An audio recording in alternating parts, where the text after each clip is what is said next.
1절에 의하면 안디옥 교회에 선지자들과 교사들이 있었다 얘기하죠. 드디어 이제 안디옥 교회에 대한 이야기가 나오고 이제 이미 11장에서 나왔습니다. 조금 이따가 이제 11장을 꼭 봐야 되는데 안디옥 교회가 역사의 전면에 등장하는 장면이 나옵니다. 안디옥에서 첫 번째 1호 선교사를 파송하는 장면이죠.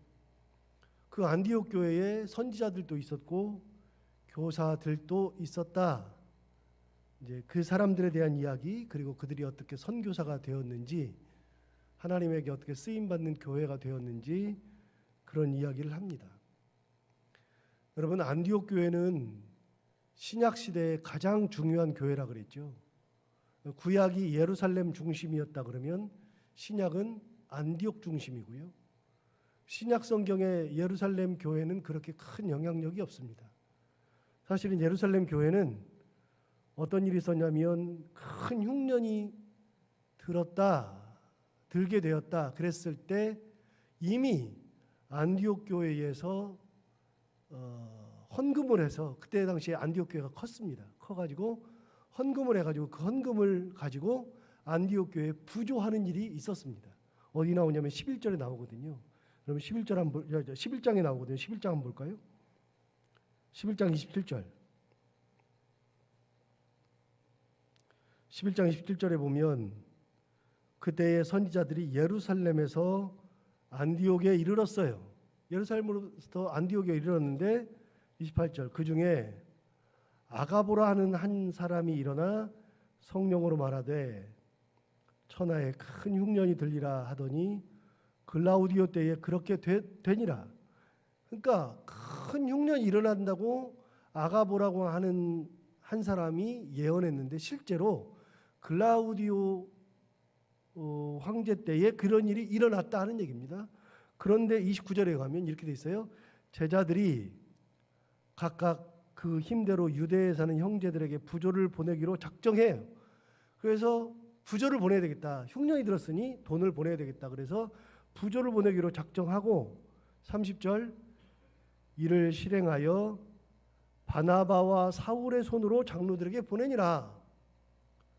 바나바와 사울이 그 돈을 가지고 예루살렘에 간 겁니다. 여러분, 바나바와 사울이 어디 있어요? 안디옥 교회에 있어요. 근데 그 안디옥 교회에 5명이 나오잖아요. 지금 13장 1절을 다시 볼까요?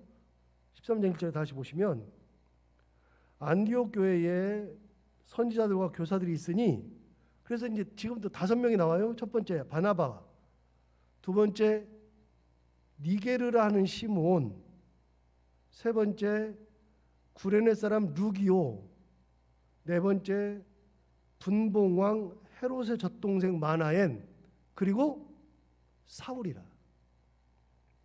5명 나오는데 그 중에 첫 번째 바나바, 마지막 사울이 나오죠. 이 바나바와 사울은 안디옥 교회의 선지자들과 교사들 5명 중에 2명이에요. 그 사람들이 부조하러 갔던 사람들이에요. 그래서 예루살렘의 안디옥 교회가 헌금해 가지고서 흉년 들었을 때 부조를 했고요. 12장 25절 보세요. 바로 13장 1절 위에 거기 보시면 바나바와 사울이 부조하는 일을 마치고 마가라 하는 요한을 데리고 예루살렘에서 돌아오니라 그랬어요. 그러니까 여러분, 부조하는 것을 12장 29절 30절에서 했잖아요. 11장에서 하고 나서 12장 마지막 절 25절에서 부조를 마치고 마가라 하는 요한 나왔잖아요. 마가라 하는 요한 굉장히 중요한 사람이라고 그랬죠. 마가 요한의 다락방. 이 마가라 하는 요한을 데리고 예루살렘으로부터 돌아왔다. 어디로요? 안디옥으로요. 그리고 나서 13장이 시작하는 거예요. 그 안디옥 교회에 선지자들과 교사들이 있는데 그들이 5명이더라. 첫 번째 바나바, 두 번째 니게르라는 시므온, 구레네 사람 루기오, 분봉왕 헤롯의 젖동생 마나엔, 그리고 사울이에요. 여기서 잠깐, 여러분 젖동생이 누군지 아시죠? 저 동생은 내 친동생이 아니에요. 저 동생은 누구냐면 옛날에는 이제 이제 부잣집이나 뭐 권력 있는 세도가의 집에는 유모를 두었잖아요. 그 유모가 키웠어요. 유모가 키웠는데 유모가 내가 어렸을 때 키울 때 유모의 젖을 먹고도 자라는데 왜 유모의 젖을 먹고 자라느냐? 유모가 애를 낳았을 경우. 유모가 애를 낳으면 자기 애도 키워야 되는데 자기 주인집 애도 키우죠. 그래서 젖동생이 되는 거예요. 유모의 아이. 그러니까 네 번째 만화에는 헤롯 분봉왕 헤롯의 젖동생 그랬으니까 유모가 자기 엄마가 헤롯도 키운 거죠. 이렇게 5명이 나와요. 굉장히 중요한 교회. 그래서 여러분 신약교회에서 신약시대에는요 안디옥 교회가 가장 중요한 교회로 떠올라요. 이 교회가. 그럼 그 안디옥 교회가 어떻게 시작했느냐? 11장으로 다시 넘어가서 19절로 넘어가요. 굉장히 중요한 안디옥 교회 11장 19절 위를 보시면 제목이 나오는데 뭐라고 나오죠? 안디옥 교회. 그냥 그렇게 나오죠. 안디옥 교회. 안디옥 교회가 나오는데 19절 보시면 그때에 스데반의 일로 일어난 환란으로 말미암아 흩어진 자들이 지난번에 설교했어요. 스데반의 일로 일어난 환란으로 말미암아 흩어졌다. 이게 뭐예요? 예루살렘 교회가 거기에 있는 사람들이 오순절 다락방에서 성령을 받고 성령을 받은 다음에 이 사람들이 교회가 점점 커져가지고 베드로가 성령 받고 설교했더니 3,000명이 모였고 또 솔로몬 행각에서 설교한 다음에 5,000명이 몰려들고 예루살렘 교회는 날로 커졌어요. 커졌으면 그 교회가 밖으로 뻗어나가야 되는데 안 뻗어나가잖아요. 사도행전 1장 8절에 오직 성령이 임하시면 성령 받았죠. 그러면 너희가 권능을 받고 예루살렘과 온 유대와 사마리아와 세 번째 땅끝까지 이르러 내 증인이 되리라. 3단계로 뻗어나가야 되는데 안 나가니까 하나님께서 강제로 흩었다 그랬죠. 그게 누구라고요? 바나바요. 바나바를 통해서 강한 예루살렘 교회에 핍박을 줘서 사도들을 제외한 나머지들은 전부 다 흩어지게 만들었다. 그래서 드디어 9장에 나오면서 8장에 나오면서 드디어 사마리아와 유대 지방으로 뻗어나갔죠. 빌립이 전도하기 시작했고 그리고 우리가 봤던 것처럼 10장에서 고넬료의 가정이 예수를 믿게 되죠. 고넬료의 가정은 가이사랴에 있으니까 북쪽에 있죠. 그렇게 뻗어나가고 드디어 한 걸음 더 나가서 땅끝까지 이르게 돼요. 그게 바로 오늘 본문이에요. 보세요. 19절. 11장 19절을 보시면 그때에 스데반에 일어난 환란으로 말미암아 흩어진 자들이 페니키아라 그랬어요. 두로와 시돈, 베니게, 구브로, 키프로스라고 하는 섬이라 그랬죠. 그리고 안디옥까지 이르러서 유대인에게만 말씀을 전했어요. 그런데 안디옥에 이르러서도 말씀을 전했는데 20절에 보면 그 중에서 구브로, 그 아프리카에 있다 그랬어요. 저쪽 모로코 지역. 구브로와 구레네, 구레네가 저 아프리카에 있고요. 구브로는 키프로스 섬이고요. 구브로와 구레네 몇 사람이 안디옥에 이르러 헬라인에게도 말하여 주 예수를 전파하니 주의 손이 그들과 함께 하심에 수많은 사람들이 믿고 주께 돌아오더라. 안디옥 교회를 누가 개척했어요? 누가요? 베드로가 개척한 교회가 아니고요. 사도들이 개척한 교회도 아니고요. 바나바가 개척한 교회도 아니고요. 누군지 몰라요. 핍박받아서 흩어진 사람들이. 여러분 핍박받았을 때, 고난이 있을 때 하나님 도대체 왜 나한테 핍박을 줘요? 왜 그래요? 말할 수 있어요. 그런데 그렇게 말하고 따질 수 있는데 이 사람들은 핍박받았을 때 따지는 게 아니라 그곳에 가서도 하나님의 말씀을 전하는 사람들. 즉 고난과 핍박 중에 하나님을 원망하고 하나님 앞에 따지는 사람들이 역사를 이루는 게 아니라 그런 고난과 핍박, 어려움 속에서도 끝까지 하나님의 말씀을 붙들고 하나님의 말씀대로 살아가고 하나님의 말씀을 전하는 사람들이 이런 역사를 이룬단 말이에요.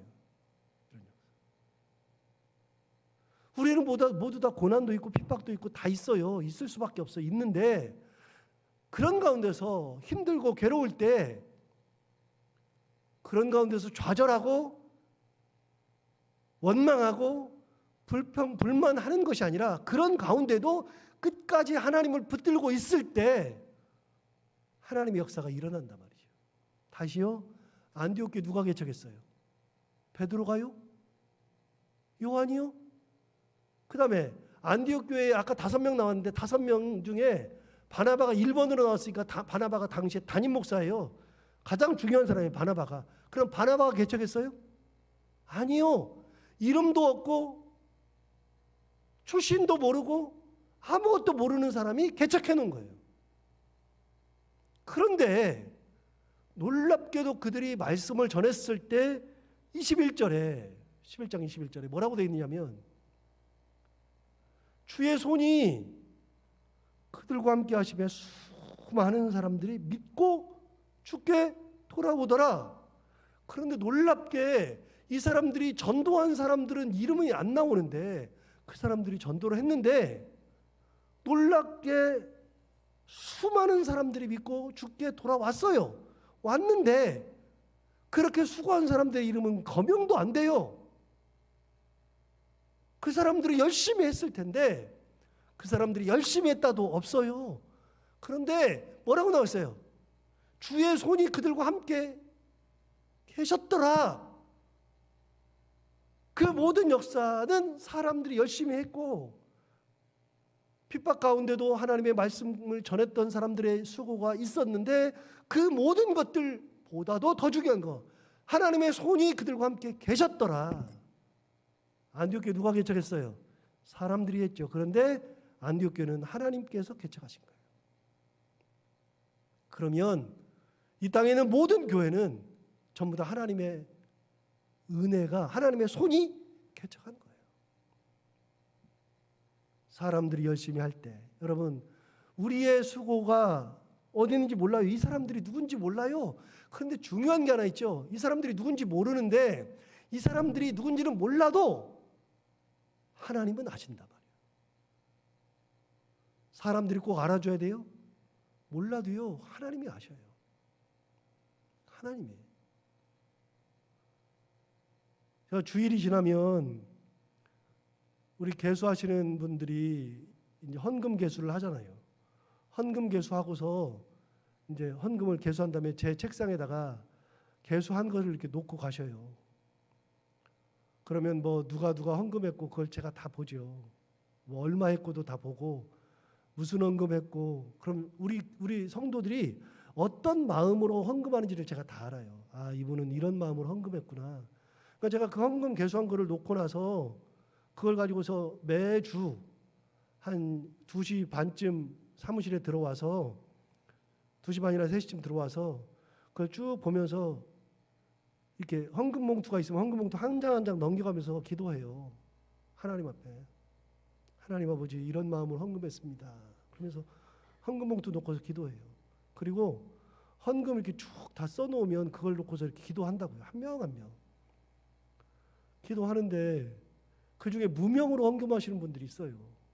그러면 제가 기도 제목이 없으니까 오늘 새벽 뭐 항상 새벽도 그렇지만 무명으로 기도하면 제가 기도 제목을 모르니까 그냥 기도하는데 그냥 헌금 봉투도 없고 그냥 이렇게 한 장 종이에 누가 얼마 이렇게 쑥 썼는데 이번 주에 보니까 누가 무명으로 100만 원을 했길래 야 이분 참 하나님 앞에 기쁨으로 드리는구나.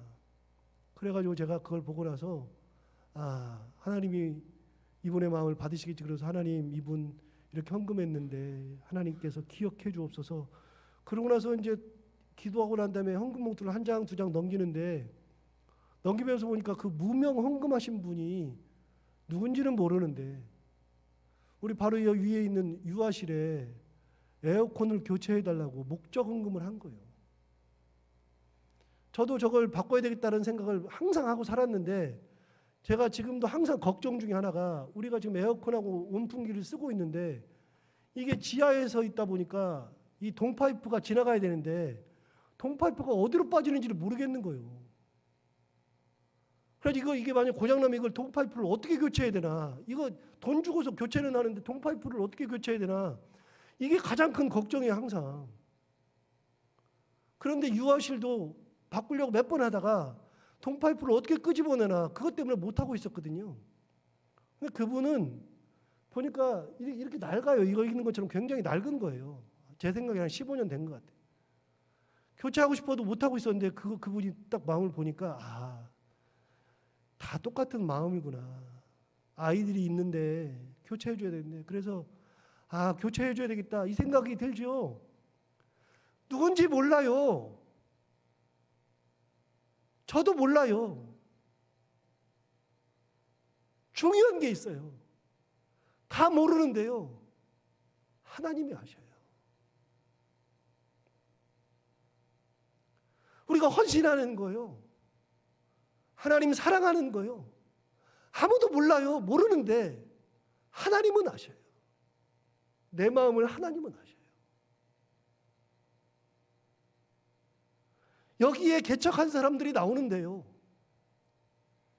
이 개척한 사람들을 우리는 몰라요. 기록이 없으니까 몰라요. 모르는데 주의 손이 그들과 함께 하셨기 때문에 개척했다 그랬는데, 모르는데 중요한 게 있어요. 하나님은 아셔요. 이름이 꼭 나와야 돼요. 이름 없이 빛도 없이 감사하며 섬기리다 그랬는데, 이름 없어도 아무 상관없잖아요. 빛이 없어도 괜찮잖아요. 하나님이 빛이 되시는데, 내가 하나님의 은혜 가운데 살았는데, 그러면 이 사람들이 이렇게 했으니까 이 사람들이 망했어요? 아니요. 하나님 앞에 가면 하나님 다 기억하시잖아요. 그렇게 해서 이 교회가 개척된 거예요. 11장 22절도 계속 봐요. 예루살렘 교회가 이 사람들의 소문을 듣고 바나바를 안디옥까지 보냈어요. 그러니까 여러분, 예루살렘 교회가 그때서야 바나바를 파송해 본 거예요. 진짜 예수 믿었나? 그래서 바나바가 예루살렘 교회에서 파송돼서 안디옥 교회 간 거예요. 뭘로? 파송돼서 담임 목사로 드디어 간 거예요. 담임 목사로. 그때서야 안디옥 교회의 그 바나바는 파송된 담임 목사예요. 23절, 그가 이르러 하나님의 은혜를 보고 기뻐하여 모든 사람에게 굳건한 마음으로 주와 함께 머물러 있으라 권했어요. 그래서 드디어 목회를 하는 거죠. 그래서 24절에 보시면, 바나바는 착한 사람이요 성령과 믿음이 충만한 사람이라 이에 큰 무리가 죽게 더하여지더라. 재밌잖아요. 21절 보세요. 21절에 주의 손이 그들과 함께 하심에 수많은 사람들이 믿고 죽게 돌아오더라 그랬죠. 하나님의 손으로 수많은 사람이 돌아왔는데, 24절에 보면 바나바는 착한 사람이요 성령과 믿음이 충만한 사람이라 이에 큰 무리가 죽게 더하여졌다. 여러분, 바나바라고 하는 훌륭한 목회자가 가니까, 착하고 성령과 믿음이 충만한 목회자가 가니까 그 교회가 믿는 사람들이 큰 무리가 죽게 더해졌다 그 말이요. 하나님의 역사와 훌륭한 목회자가 갔을 때 그 교회가 흥왕하더라. 어떤 곳에 하나님의 역사가 임할 때, 그리고 하나님을 바라보는 믿음과 성령이 충만한 사람들이 있을 때 그러더라. 그리고 25절 보세요. 25절. 바나바가 사울을 찾으러 다소에 갔어요. 다소에 가 있던 사울이 이 사람이 진짜 괜찮은 사람인 걸 바나바는 항상 알고 있었어. 그래서 사울을 찾으러 일부러 다소까지 갔어요. 다소가 어디예요? 사울의 고향이죠. 거기를 가가지고서 사울을 찾아서 안디옥까지 데리고 와서, 너 나랑 같이 안디옥 가자. 데리고 가서 26절 만남에 안디옥에 데리고 와서 둘이 교회에 1년간 모여 있어 큰 무리를 가르쳤고, 제자들이 안디옥에서 비로소 그리스도인이라 일컬음을 받게 되었더라. 여러분, 거기에서 둘이서 함께 큰 무리를 갖췄어요. 그런데 얼마나 잘 가르쳤으면, 그 성도들이 얼마나 함께 말씀 가운데 흥황했으면, 사람들이 예수를 진짜 잘 믿으니까 비로소 그리스도인들이라 일컬음을 받게 되었다. 사람들이 보니까 저 사람들이 진짜 그리스도 믿는 사람이야. 그게 안디옥 교회라고요. 그리고 나서 아까 봤던 27절에 예루살렘에서 온 아가보라고 하는 사람이 큰 흉년 들리라 그랬는데 글라우디오 때에 그렇게 되니까 안디옥 교회가 사람들이 많이 모였잖아요. 흥황했잖아요. 진짜 컸잖아요. 그러니까 그 사람들이 부조해가지고 헌금해가지고 그거를 바나바와 사울의 손으로 보낸 거예요.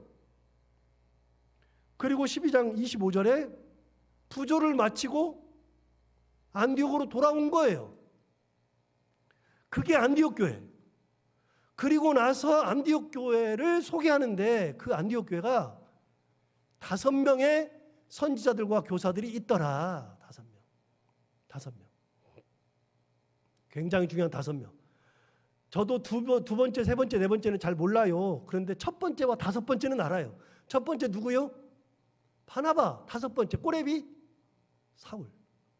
그러니까 당대에 사울은요, 별 볼 일 없는 사람이에요. 사실은 사도 바울은 대단한 사람이 아니라, 사도 바울은 당시에 최고로 별 볼 일 없는, 물론 교사도 되고 선지자도 되지만 최고로 별 볼 일 없는 사람이에요. 누가 제일 대단한 사람이에요? 바나바요.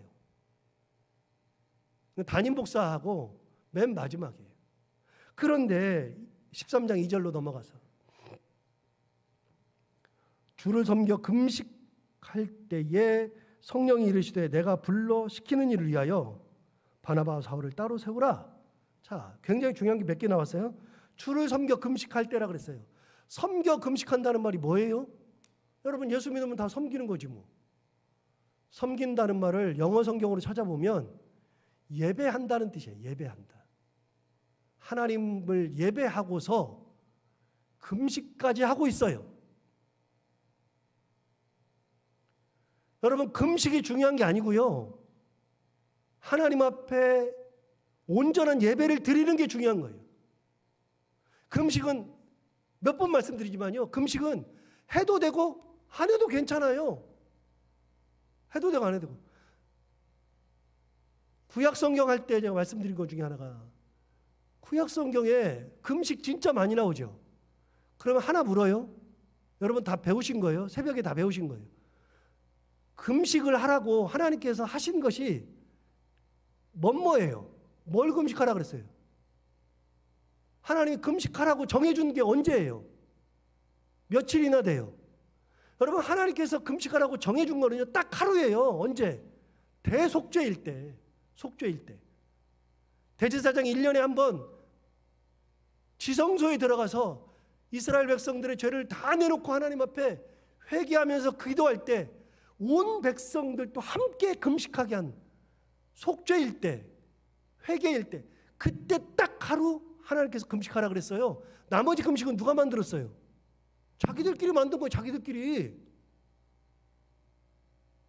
해도 되고 안 해도 돼요. 중요한 게 뭐예요?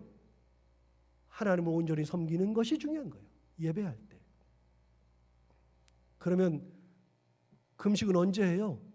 나의 간절한 하나님을 사랑하는 뜻이 있을 때, 기도 제목이 있을 때, 어려움을 당했을 때, 그럴 때 금식 기도하는 거예요. 사람들은 몰라도 돼요. 그래서 예수님이 말씀하시잖아요. 너희가 금식할 때에 막 머리카락 이런 거는 빨리 잘 감고 얼굴도 깨끗하게 하고 수염 다 밀고, 그래서 금식하지 않은 사람처럼 해라. 사람들은 모르게 해라. 하나님이 다 아신다. 마태복음 나오는 거 아니에요? 금식하는 거 누가 알아야 돼요? 몰라도 돼요. 그게 중요한 게 아니에요. 그런데 이 안디옥 교회가 뭐 하고 있었느냐? 예배하면서 금식하고 있었을 때, 그때 어떤 일이 벌어지느냐? 2절 다시 보시면, 성령이 이르시되 내가 불러시키는 일을 위하여. 두 번째, 내가 불러시키는 일을 위했어요. 그게 뭔지 몰라요. 뭔 모르는데 알겠어요. 여기는 기록이 안 돼 있는데 알겠어요. 그게 뭐예요? 선교사 파송이에요. 그래서 바나바와 사울을 따로 세우라 그랬어요. 자, 여러분, 선교사를 내정했는데 누가 내정시켰어요? 하나님이 내정시킨 거예요. 하나님. 1호 선교사는 안디옥 교회가 파송을 했지만 안디옥 교회가 1호 선교사를 내정하고서 사람을 세워놓고 너 가야 되겠어, 우리가 기도하니까 너 가야 되겠어가 아니라 하나님께서 따로 세우라 그랬어요. 그 사람들. 누구 세우라 그랬어요? 담임 목사 세우라 그런 거예요. 쉽지 않은 얘기잖아요. 사람은 쉽지 않은데 하나님은 그 사람 보내고 싶은 거예요. 그럼 어떻게 돼요? 따로 세워야죠. 보내야죠. 3절 보세요. 이에 금식하며 기도하고 두 사람에게 안수하여 보내니라. 다른 군말이 없어요. 하나님이 따로 세우라 그러니까 금식기도 한 거예요. 그때서야 금식기도, 다시 금식기도 하면서 두 사람을 따로 세웠어요. 세워놓고 안수해서 보낸 거예요. 말씀에 순종해서 안수해서. 이게 기독교 최초의 선교사들, 바나바와 사도 바울. 자, 4절 볼까요? 두 사람이 성령의 보내심을 받아 실루기아에 내려가서 거기서 배 타고 구브로에 가서 살라미에 이르러 하나님의 말씀을 유대인의 여러 회당에서 전할세 요한의 수행으로 들었더라 이렇게 돼 있는데 다 볼 거 없고요. 4절 첫 번째 뭐라고 돼 있냐면 두 사람이 뭐라고 돼 있죠? 그 다음에 성령의 보내심을 받았어요. 안디옥 교회의 파송을 받아서가 아니고요.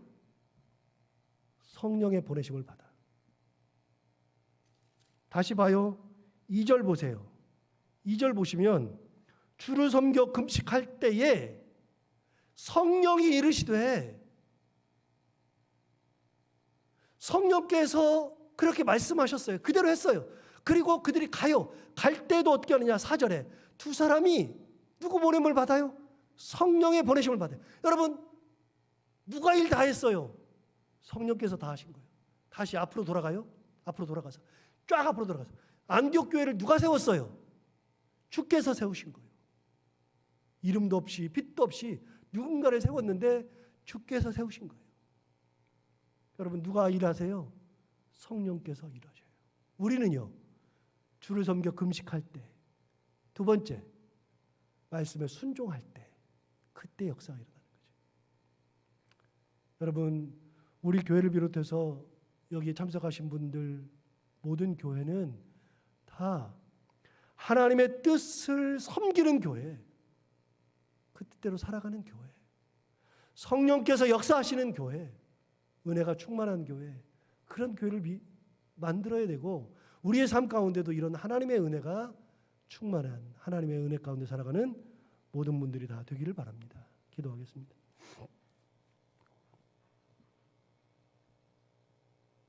하나님 아버지 감사합니다. 오늘도 귀한 은혜 주셔서 감사합니다. 오늘 말씀 들은 것처럼 성령께서 행하시는 모든 일 가운데 우리가 순종하며 기도하며 금식하며 예배하는 귀한 존재들 다 되게 하여 주옵시고 그런 교회 만들어 주옵소서. 하나님 아버지 간절히 바라옵고나오니 우리가 이름 없어도 빛도 없어도 하나님의 영광만 드러나면 된다고 말은 하는데 진짜로 이름 없이 빛도 없이 정말 하나님의 영광을 드러내며 살아갈 수 있는, 사람은 몰라줘도 하나님은 아심으로 그 하나님 바라보며 은혜 가운데 살아가는 저희들 다 되게 하여 주옵소서. 하나님 아버지, 오늘도 간절히 기도하오니 병상에 누워있는 분들 너무나도 감사하게도 이제는 조금씩 더 좋아지는 것을 매일마다 그렇게 얘기를 듣습니다. 하나님 아버지, 기도하게 하신 우리 교회 사랑하는 성도들, 기도에 동참하는 모든 분들에게 하나님 더 은혜 주시고 우리의 기도를 더 받아주시고 건강한 모습으로 퇴원할 때까지 하나님 끝까지 지키시고, 이제 퇴원해서는 비가 온 다음에 젖어있던 땅이 마르고 나면 더 단단하게 되듯이 퇴원하고 나면 그분들 모두 다 더 단단한 육체 가지고 끝까지 하나님 은혜에 감사하며 헌신하며 살아가는 귀한 하나님의 사람들이 다 되게 하여 주옵소서.